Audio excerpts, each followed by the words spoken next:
Yeah.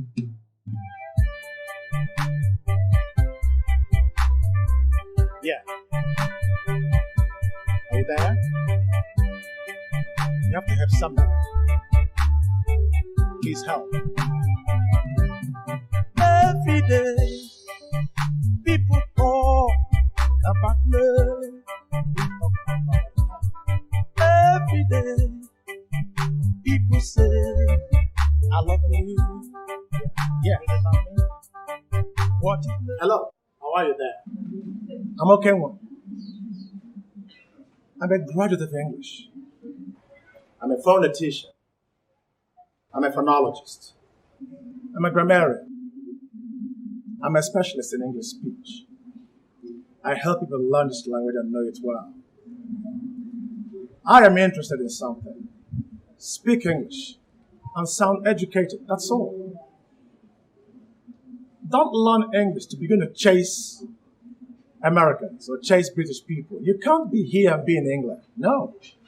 You can't be here and be in the US. You can't be here and be in the UK. You can't. The aim of studying this language is to use it properly. Today, there's something they call Nigerian English. That is deviant English. That's bad English. Why is it called Nigerian English? It is because Nigerians have reversed, twisted the language. Not to suit them, but to be that lazy about it. Then in that case, why do we go to school? We should all stay back in the house and use the language the way we want. Okay, look, if you've not been to school, I have no quarrel against you. But those of us who went to primary, secondary, university, we still come out and speak English as if we didn't go to school. That's bad. That's dangerous. Our kids come out and say the same thing old people say. What is that difficult about saying the word interested? The amount of effort you put in pronouncing the word interested, which is Nigerian English. The same effort, even less, you're going to put in when you say interested. It is simple. I'm interested.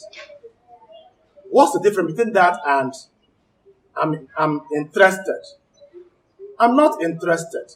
I'm not interested. You're saying the same thing, but say it the educated way. I'm not interested. Educated English. I'm not interested. Bad English. Uneducated English. Okay. What is phonetics?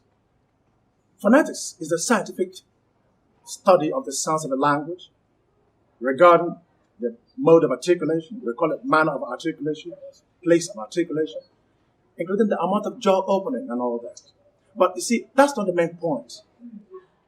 I am saying that the main aim of using English as a language is to communicate. But then, the communication should be proper, should be right. We don't have the right to invent our own pronunciation patterns.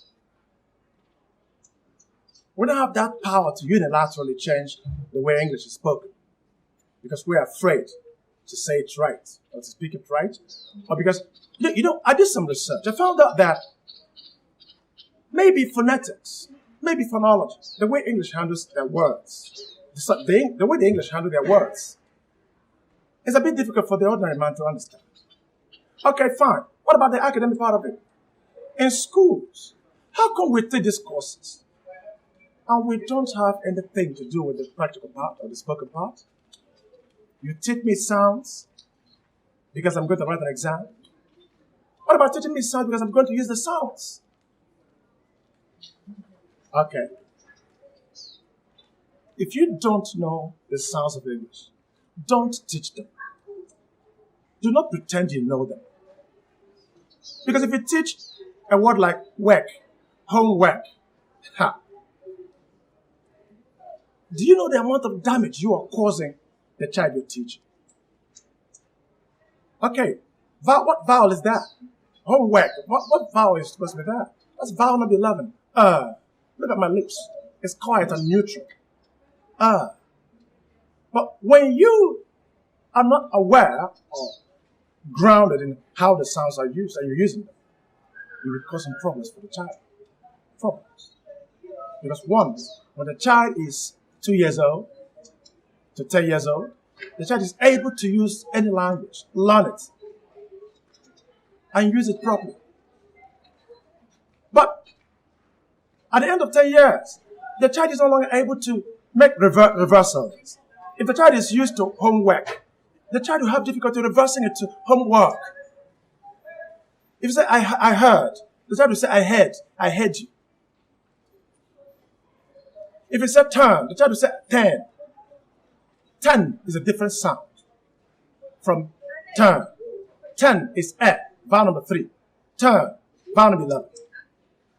So why do we mix them up? Some say as in apple. Where did the apple come from? That's the question.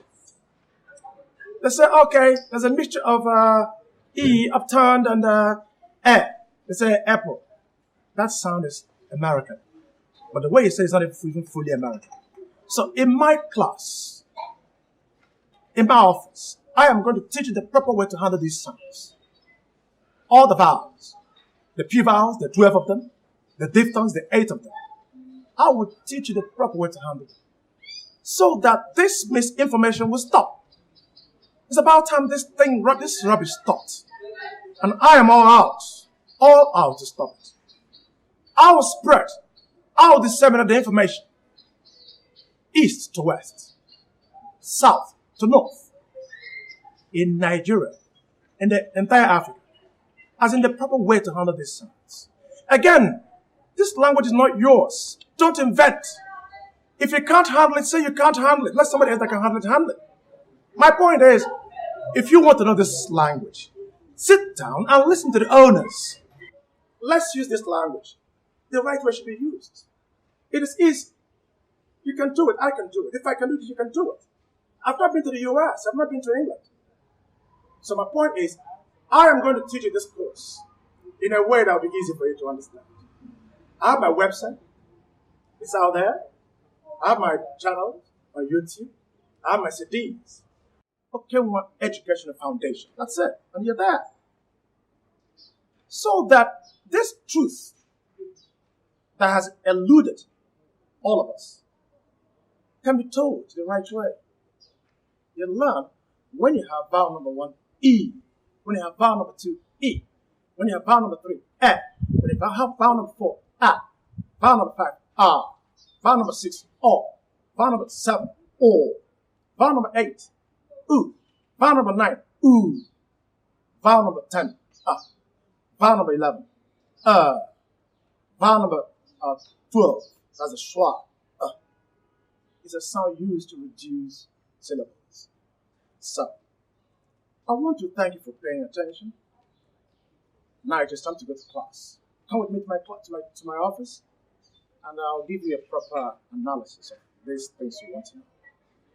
Thank you for your time. Okay, we're here. Oh, I'm so sad. I'm broken hearted. Hey. In my heart, I'm not okay. I'm not okay. I'm not okay at all. Some people are so rich, but they don't know. Hello. Welcome to the program. This episode is on international patterns of English. And we're going to look at 3 main patterns that that cause problems.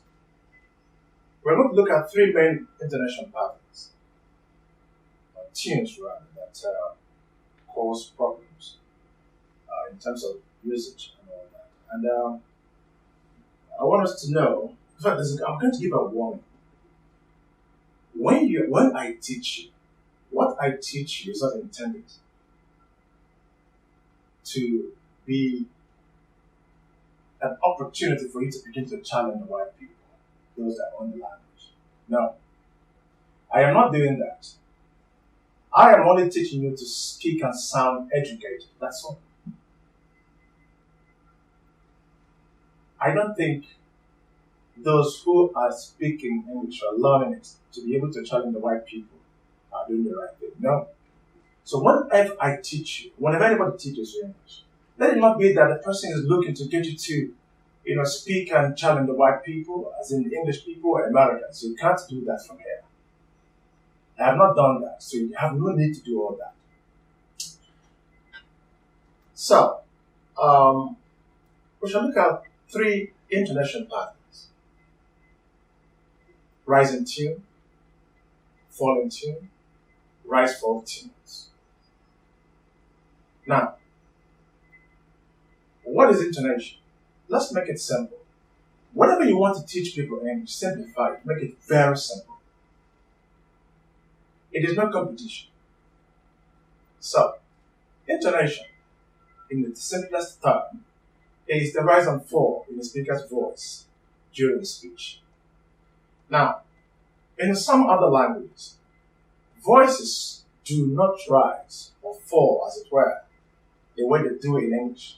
So in English speech, there are aspects of which must rise and fall. It's a compulsion. So in intonation, you don't speak the way you want. You speak in a way to show that you understand how English works. Again, let me warn you. This episode or my teaching is simply intended to help you speak and sound educated. That's all. So there's no competition here. You're not competing with the white people. You're not competing with Americans or any other kind of English-speaking country. No. Just speak and sound enlightened. That's all. Speak educated English, not illiterate English. So let's take up the first one there. Rise in tune. Well, this is a speech that must rise at the end. The last word or syllable should rise. So, there are markers.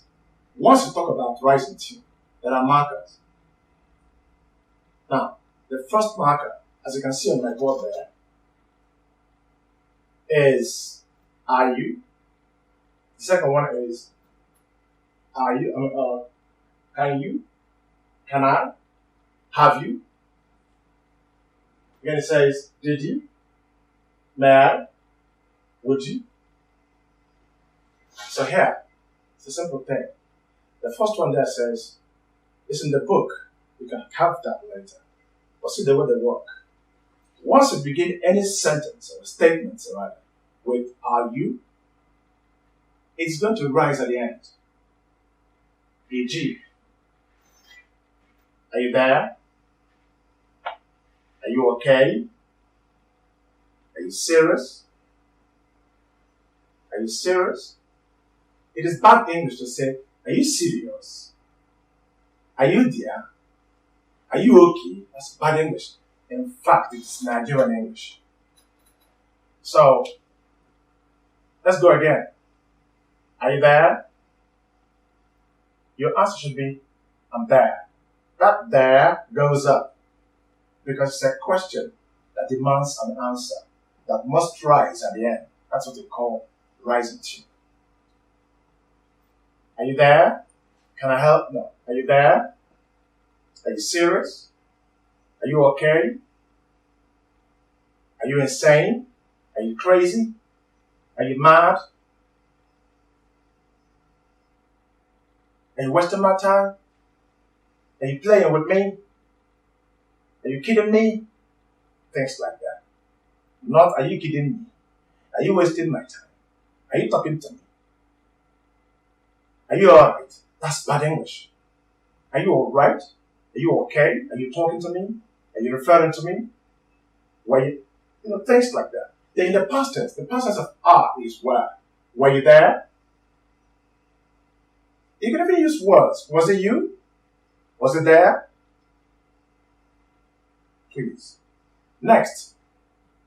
But let me repeat this. This issue of, are you serious?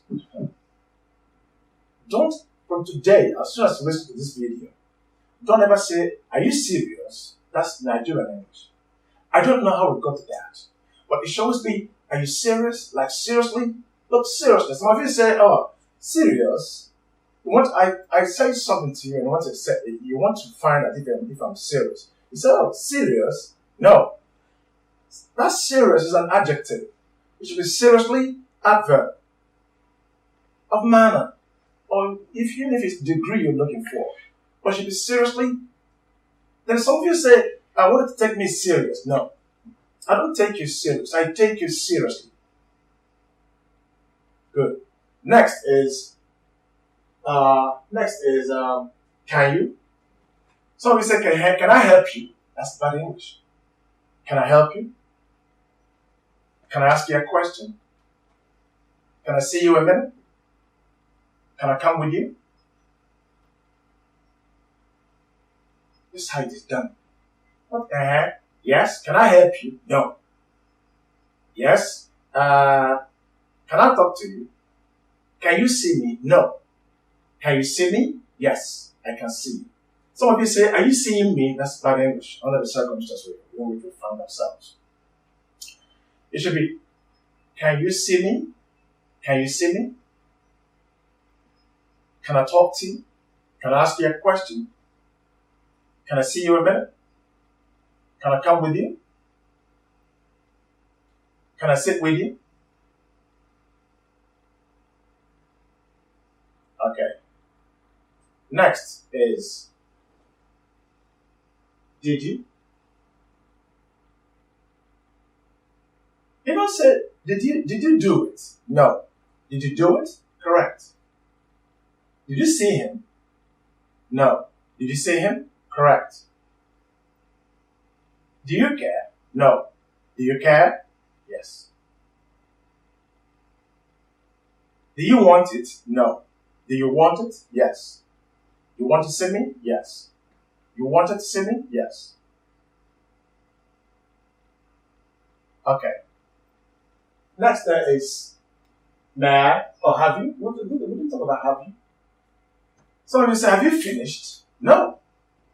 Have you finished? Yes. Have they started? Yes, they have started. Have they come? Yes, they have come. Have you contacted them? Yes, I've contacted them. Later, we'll talk about that word contact. Because that word contact is a problem to a lot of people. Some say contact, then contacted. No. I'll help you do it beautifully well. In the meantime, I'll contact you. Did you contact them? Yes, I contacted them. That's how it's used. But I'll give it enough time later when I'm treating stress. Okay. We've looked at that, and the next one says, may I come in? May I talk to you a minute? May I sit? You pick up this marker. You simply say, may I? It's a way of saying, can I use it? Can I take it? So don't waste your time saying, may I use it? You're wasting your time. That's poor speech. May I? Can I? Did you? The next one says, that's one thing. Would you? Would you like a drink? Would you sit down? Would you come in a minute? Not would you like a drink? That's poor speech. I keep telling you, you can speak fine English if you want to. You're simply either scared or nonchalant or unwilling to take up a duty you know is your duty. The language is a thing you use to communicate, to express yourself. It's a tool. It's a driver. You don't simply ignore it and say, oh, because I am Nigerian or because I'm African, I can say whatever I want as far as English is concerned. That's wrong. Because think, if English were to be your own language, and people who use it do not care how it is used, you would not feel good about it. We are lazy. That's why our speech is very poor. Again, it might be difficult for you to sit down one place and listen, learn, and appreciate what you're being taught. But because it's difficult for you, you're unable to do that. I'm advising, there's nothing big there. I just did it. You can do it too. Let's repeat these things. Are you serious? Are you there? Are you okay? Are you waiting for me? Were you there? Were you waiting for me? Were you sick? Are you hungry? Are you vexed? So many ways you can. Very simple ways you can use this. Okay, next. We said to, can I help you? Can I talk to you? Can I see you a minute? Can I come in? Can I ask you a question? Later, during consonants, which I will deal with later, not later, you see how what did I say? I didn't say consonant, I said consonant. That's very important. So when it's time to look at consonants, we look at how question, the sounds of English, how question, how it is pronounced. Question, not question. No.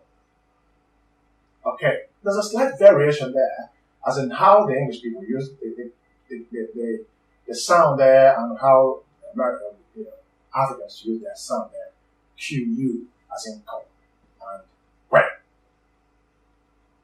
In some languages, que. So if you say question, you are using a language that is not English, or a sound that is not English. But if you say question, the sound becomes English. I will elaborate on that. I will make it clearer later. Okay. And finally, we have there. Did you see him? Did you go there? Did you talk about it? Did you succeed? Did you gain? Did you know? Then the next one that says, have you? Have you finished? Have you done it? I forgot to say, are you done? The very first one. Are you done? Not, are you done? As in, I am talking to you. I finished speaking. He said, yes. Are you done? That's bad English. It should be, are you done? Is that it? Is it you? Was it you? Good. Then finally, we have may I and would you. May I talk to you a minute? May I use your beak? May I? May I? You're saying, can I use it? I say yes. Yeah. Those are the. Do you care? Do you care for a drink? I show you a bottle of Coke or Coca-Cola. That reminds me. That's how it's pronounced. Coca-Cola. A bottle of Coca-Cola. I said, you care? I said, I care. Thank you. That would be that. Finally, would you like a drink? Would you like to come in? Would you like my help? Would you like me to help you? Good. Thank you very much. I hope you understood something there. Okay. Let's look at the second one. That's the falling tune. And the third one, the rise fall tune. Let's go to the board and talk about it. Okay, as you can see, falling tune simply says the speech you make ends normally. It does not demand an answer. Nobody's asking you what did you say, except they didn't hear you. So here, if you say, for instance, I know your name,